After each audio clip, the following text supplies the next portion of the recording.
Buenos días, soy Lucía del equipo de Top Doctors España. Hoy hablaremos sobre lesiones en el deporte amateur que trata Guillermo Camps Tifón, especialista en fisioterapia.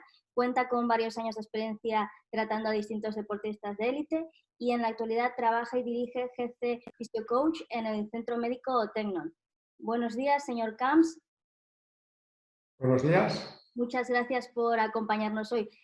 Pues empecemos. ¿Cuáles son las lesiones más frecuentes en el deporte amateur? Bueno, el deporte amateur también depende mucho de qué deportes hablemos, porque no es lo mismo el rugby que el tenis que la natación, ¿no? Pero las lesiones que más encontramos son sobrecargas musculares, tendinitis o tendinosis, mejor dicho, lumbalgias o cervicalgias, periostitis en los deportes sobre todo de impacto. Y bueno, tenemos fracturas también de caídas, pues, por ejemplo, en deportes como la bicicleta, fractura de clavícula muy típica y otras fracturas. En el fútbol amateur, pero un poquito en serio, también fracturas del pie, del ligamento cruzado anterior de rodilla. Dependiendo de los deportes y del nivel de exigencia por parte del amateur, que puede llegar a ser bastante alto, hay diferentes tipos de lesiones. ¿Y cómo podríamos prevenirlas? Bueno, la prevención es muy importante y hay dos tipos de prevención. Una es ponerse en forma para poder hacer ese deporte antes de hacerlo, lo cual es muy importante. Y la otra es hacer un buen calentamiento antes de hacer el deporte. Haber descansado bien, obviamente, antes, estar bien hidratado, son cosas muy importantes. Pero sobre todo, si llegamos con una condición física adecuada para hacer ese deporte, aguantar ese tiempo de ejercicio, porque no es lo mismo 15 minutos que una hora, que un Ironman, que lo hacen los amateurs, que se están unas 10 horas. Y no es lo mismo llegar en frío y ponerte a hacer sprints o cambios de dirección que haber calentado, estar el cuerpo preparado para ese esfuerzo y entonces realizarlo. ¿Y cómo se diagnostican estas lesiones? Bueno, estas lesiones se diagnostican de entrada porque el paciente explica que tiene un dolor, una molestia, y a partir de aquí valoramos cómo está el paciente. Para valorarlo se empieza siempre por la observación visual, se ve cómo está el paciente, se le escucha, se le hacen unas preguntas y en función de lo que quieras valorar, pues tenemos diferentes test para realizar, sea a nivel de una rodilla, de un hombro, de una columna. Vamos viendo cómo responde el paciente ante estos test, si es positivo o negativo, si tiene un dolor de 0 a 10 en la escala del dolor, si le falta fuerza muscular o no. Y lo ideal es trabajar muchas veces también en equipo con el de medicina deportiva, con el traumatólogo o con el médico que le lleve para ver si hay que tener alguna prueba complementaria, como una resonancia, una radiografía o alguna valoración por parte del médico de especialidad médica y no de fisioterapia o osteopatía. ¿Qué tratamientos se pueden realizar? Se pueden realizar todos los tratamientos a nivel neuromusculoesquelético, pues bueno, que sabemos hacer, ¿no?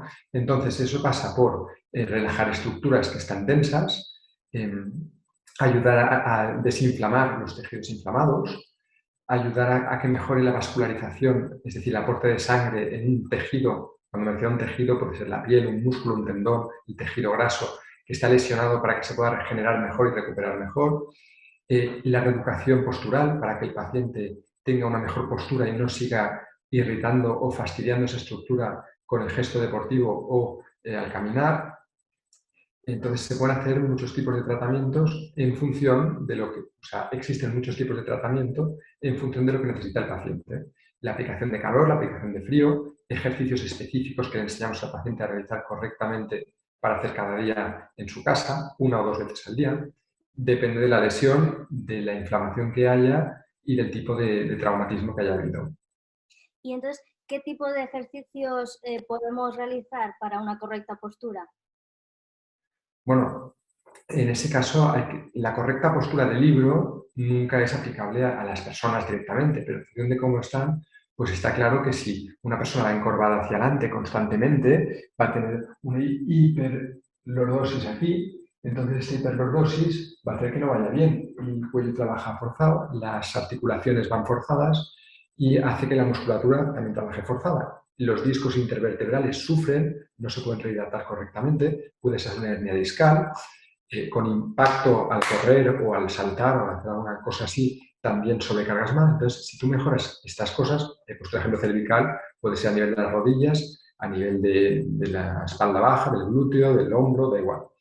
Entonces, si está en una correcta posición, podrá hacer el gesto deportivo mucho mejor, sin irritarse y sin lesionarse gratuitamente. Hay lesiones que son inevitables, pero muchas otras sí que lo son, o podemos prevenir para que llegue más tarde la lesión en caso de mucho sobreesfuerzo. ¿Y cómo es y cuánto dura la recuperación? Bueno, la recuperación, como hemos visto, existen muchos tipos de lesiones, entonces dependerá de la lesión.